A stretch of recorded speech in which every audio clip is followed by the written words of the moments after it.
Sa Magic Palayok, luto'y nalalasa dahil pagmamahal ang nangungunang sangka. Si Pilar, si Tito Jun po kasi dadalhin na po niya si Papa sa doktor. Jun, ano ba to? Hindi ko kailangan ng tulong niya. Bitawan niyo ako! Kuya, huwag mo na labanan. Sumama ka na lang. Pilar, come on. Just stop this nonsense. Pero Jun... Tama na. Oh, Pilar, good evening. Kanina pa ako nandito naghihintay sa'yo. Saan ka ba galing? Galing ako kina Jude. Wala kasi si Cookie tsaka si James kaya magkasama kami ni Jude na naghanap. Pilar, umaasa ka pa ba na magkakabalikan kayo ni Jude? Why are you wasting your time? Nico, hindi na ako umaasang magkakabalikan kami ni Jude. Agad po na yun, wala na sa akin yun. O ate, diyan ka na pala eh. May dumating kasi na sulat kanina eh. Kunin ko muna, baka kasi importante na mabasa mo na. Sulat? Ano namang sulat yun? Ito.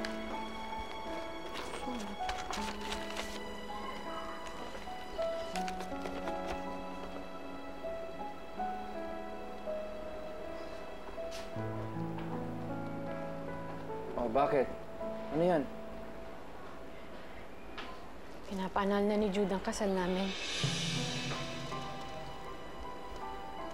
Papa! Cookie!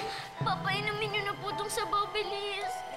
Cookie, pwede ba itigil mo na? Hindi gagana yan, okay? Stop your nonsense, please. Tito Jun, sige na po, nakikiusap ako.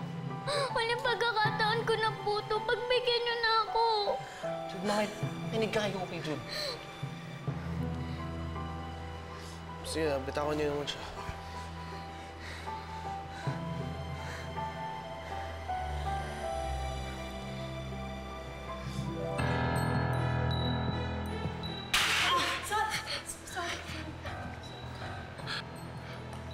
Papa, kamusta na po pakiramdam niyo?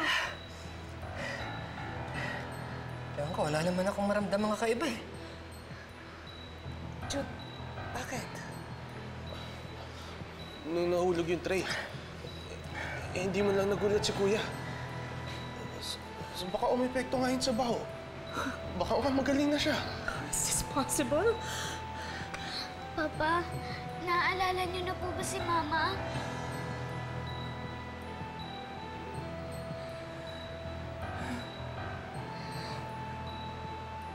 Oo, anak. Naalala ko kung gaano kaganda ang mama mo. At kung gaano siya kabait. Tsaka parang wala nang takot sa katawan ko. Wala nang galit. Kaya pa nadibdib ko. Maayos na pakiramdam ko. James? Ma!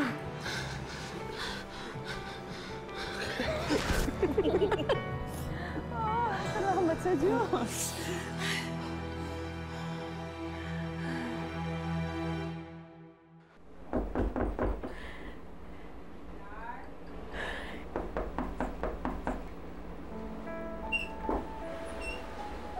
Pilar? Pilar, anak. Ano bang nangyayari sa'yo, anak, ha? Bakit nagkukulong ka dito sa kwarto? Sakit-sakit nung ginawa ni Jude, Nay. Pinagmukha niya akong tanga. Ano ba talaga ang ginawa sa'yo ni Jude, ha? Niloko niya ako, Nay. Pinaniwala niya sa akin na magiging okay na ang lahat. Yung pala balak pa rin niya ituloy yung annulment ng kasal namin. Pero na, di ba ikaw naman ang may gusto na talagang mapawalang bisa na yung kasal ninyo, na matuloy ang annulment na yan? Totoong minahal ko si Jude, Nay.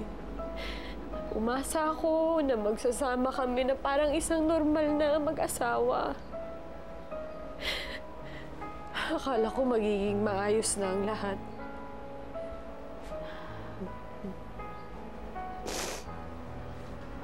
Anak, alam mo, Hindi madaling desisyonan yung mga ganyang bagay, yung mga annulment na yan.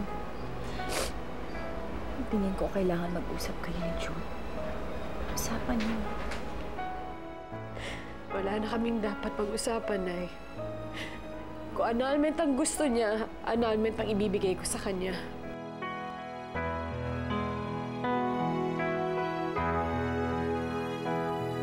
This is unacceptable, Natasha!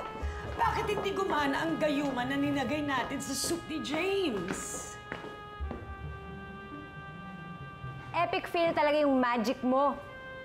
Kala ko ba, pag nainom ni James yun, biglang sasama yung ugali niya. Ba't mabait pa rin siya? At ba't kumakampi pa rin siya kay Jude? Perdóname, por favor. Nagtataka nga rin ako Tama naman ang pagkakatimpla ko sa gayuma. O kahit na, palpak ka pa rin. Now, sira ng plano ko. No se atiere, senyora. Imposibleng pumalpak ang pagtimpla ko sa gayuma. Baka matagalan talaga itong tumalab. Oh, you know what? Come to think of it. Baka blessing in disguise to. At least, di ba, hindi na ako makikipag-lovey-dovey dun sa praning na yon. Let's just find other ways para makuha natin yung mana ni Cookie. And how are we going to do that now? Gumaling na ang loko-lokong ama ng kutong lupang yon. Nadagdagan pa tuloy ang kakampi niya. My gosh, will you take a chill pill, pwede? Because we might have lost this fight, but we're not giving up. But every time I think na masaya yung Cookie na yan, nato-torture ako. Di hayaan mo siyang mag-enjoy.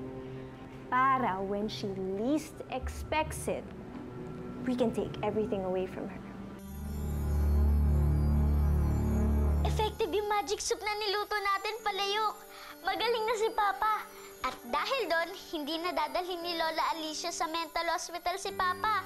Thank you talaga sa'yo. Palayok, bakit? Anong problema mo? May Ninya. May malaking problema ako. Problema? Ano yun? Sabihin mo nga sa akin. Gusto kong makatulong. Tungkol kay mi hermana, si Sandok. Parang wala nang pag-asang magkabati pa kami.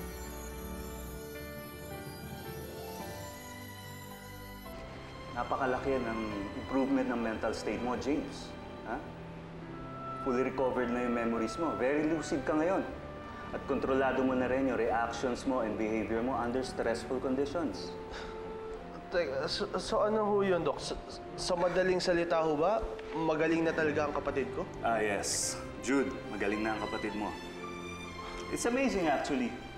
Kadalasan kasi, sa mga therapy ganyan, matagal ang gamutan. Pero mabilis naka-recover ang kapatid mo. Doc, maraming salamat ulit. Okay. Thank you. No problem. Thank you, Doc. Thank you.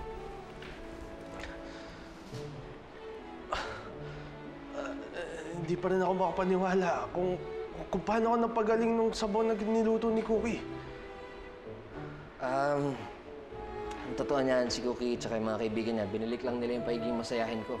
Nung matikman ko yung sabaw na niluto ng anak ko, naalala ko si Isadora. Naalala ko yung nag-iisang babaeng pinakamamahal ko. At yung mga alaalang yun, nilabanan nila yung mga bangungot na nagpapahirap sa akin. Masayang-masaya ako at you're back to normal, Kuya. Pasalamat tayo dito, hindi siya sumuko.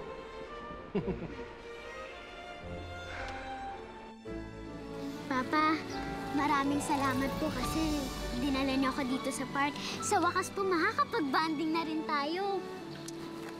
Pwede ko nga lang bawiin yung mahabang panahon na yun sa loob ng isang araw, anak. Gagawin ko. Papa, huwag niyo na pong isipin yung mga nakaraan. Basta ang importante po, magaling na kayo at magkasama na tayo. Papa, bakit ka po malungkot? Isip ko kasi mama mo Sayang. Hindi na natin siya makakasama. Nahihinayan lang ako. Sabi po sa akin ni Ate Pilar, tinitigdan daw po tayo ni Mama sa heaven. Sigurado po ako masayang-masaya siya kasi magkasama na po tayo. Kaya Papa, please po, huwag ka na po malulungkot. Sige. Alam mo, mabuti pa. Kabulang kaya tayo. Sige po, Papa. Pero pag nahabol ko kayo, bibili niyo ako ng ice cream. mahahabol mo ako. Ay! Uy, dahan-dahan lang po! Madulas! Uy,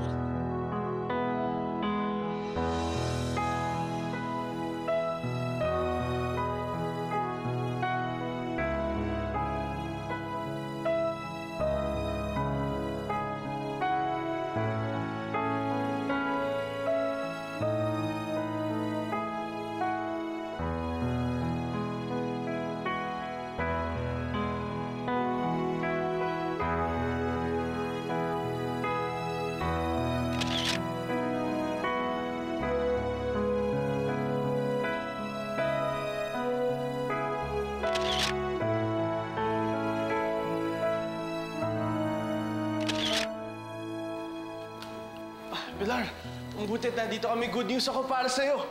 Magaling na si Kuya James. Oh, bakit parang hindi ka natutuwa?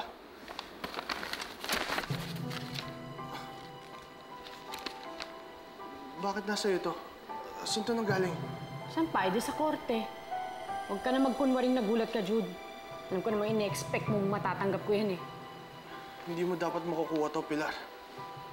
Bakit pa ako maniniwala sa'yo? Eh, puros ka namang kasinungalingan. Habang pinapakitaan mo ako ng maganda, palihim mo palang pinoproseso ang annulment ng kasal natin. Sana sinabi mo na lang sa akin ng harapan na ayaw mo na sa akin. Hindi yung pinagmumukha mo kong tanga. Hindi totoo to, Pilar. Kinalimutan ko na tong annulment na to dahil mahal kita. Ayoko nang mahiwalay pa sa'yo. Magiging mabuting asawa sana ako sa'yo. Kung pinagbigyan mo lang ako ng pagkakataon, Jude. Pero hindi mo pinahalagahan ang pagmamahal ko sa'yo. Sayang, Jude. Sayang. Pilar!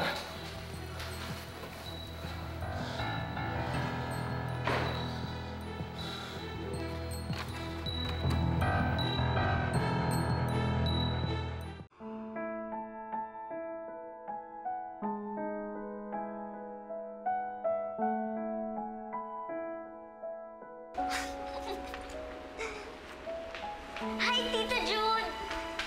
Alam niyo po ba, ang ganda-ganda po pala dun sa park. Next time pupunta po ulit tayo dun na ang dami po namin napasyalan. Tapos po nag-fishing pa kami. Sama natin dun si Ate Pilar, ha? Alam mo anak, buti pa mag-freshen up ka muna, tapos magkikwentuhan lang kami ng Tito Jude mo, ha? Sige po. Sige.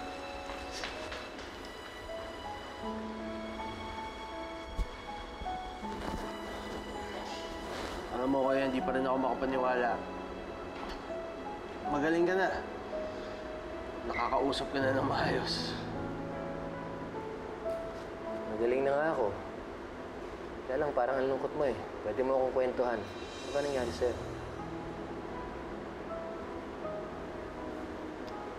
Iniwan na ako ng asawa ko, kuya. Ayaw na sa akin ni Pilar. Akala ko nagkakaayos na kayo. Eh, sa pagkakaalam niya kasi, tinuloy ko pa yung pag-anal ng kaso namin. But there's actually meaning on calling the law office. Ipapaurong ko na yung annulment.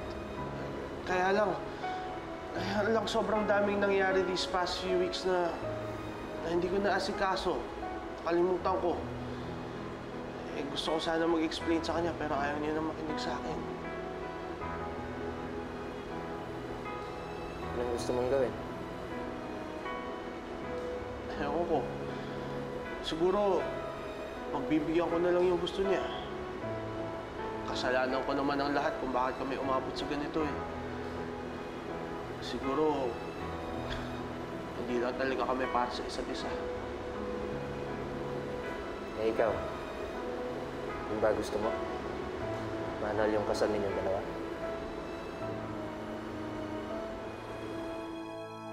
Ikaw na kaya ako mausap kay Pilar? Total, parang naman kayong babae. Eh bakit ako na naman? Eh kanina ako na nga kumausap. Kayo naman. Sige na. Sige na tayo, pasukan mo na si ate. Baka mamaya kung ano na ginagawa sa loob. Naku. Loko-loko ka talaga, no? Tigilan mo nga iniisip mong yan. Eh andong, paano nga kung totoo yung sinasabi ni Kirby? Baka Nay. Ay, anak. anak. Huwag kayong mag-alala ni minsan hindi pumasok sa isip kong magpakamatay. Diyos ko. Anak, salamat naman kung ganun, ha? Ano bang ginagawa niyong tatlo dyan? Ba't hindi kayo magpahinga? Ang init, oh. Sinisigurado lang namin okay ka eh. Alam mo naman, nag-aalala kami sa iyo eh. Oo nga naman. Ano namin pinagdadaanan mo? Basta ate, kung kailangan mo na makakausap, nandito lang kami. Basta anak, ha? Tandaan mo, kahit na ano pa yung pinagdaraanan mo, gaano man kasakit o kabigat yan, nandito kami. Buong pamilya, dadamay sa'yo, ha? Hindi ka nag-iisa. Alam ko naman po yun eh. Sobrang swerte ko nga na nandyan kayo. Mga tunay na nagmamahal sa akin. Naku, siguro kung wala kayo, baka nabaliw na ako. Love you, anak. Love you so much. She asked her daddy. She said, "Daddy, where is heaven?" And then the daddy replied, "Heaven is where love is." Sensya ka na, hindi ako talaga magaling magbasa ng mga ganito eh. Okay lang po. Ang galing-galing nyo nga po eh. Ganitong-ganito po yung pagkaka-imagine ko dati nung hinahanap ko pa lang kayo. Kung mag-alala ngayong nagkita na tayo, hindi tayo maghiwalay. Ang saya-saya ko po kasi nandito na kayo. Hindi na ako matatakot na kunin ako nila Auntie Natasha at Auntie Yvonne. At hindi na nila ako masasaktan kasi nandiyan ka na po. Ano ka? Sinasaktan ka nila? Opo.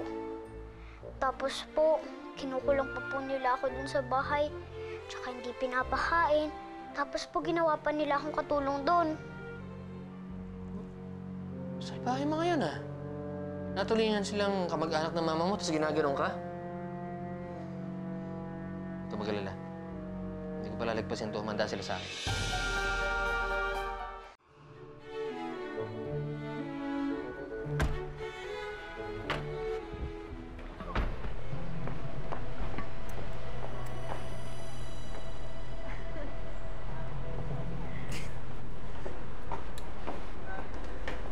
Oh, I left my purse in the car, dear.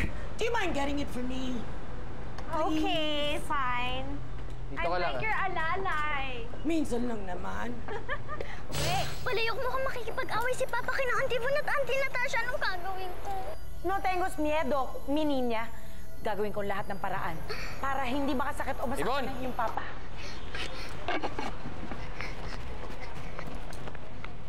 Yes. Ayos din kayo, no? Ba't niyo inaapi-api yung bata? Wala namang kalaban-laban sa inyo. How dare you scream at me in public? Ikaw, alam mo, insane ka talaga, bagay sa'yo mental. Pwede mo akong insultuhin, pero hindi ko kaya palagpasin yung ginawa mo sa anak ko. Are you threatening me? Papa, tama na po. Huwag mo na po siyang patulan.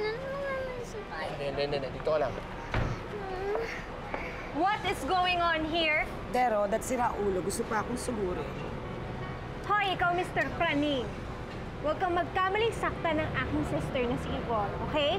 You cannot do that over my dead, alluring body.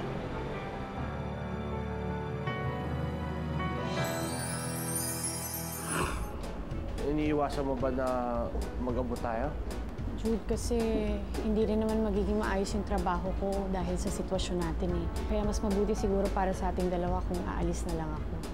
I don't know what kind of game you're playing here, pero kung sa tingin mong mauuto mo at mapapaikot mo ang kapatid ko, better think again.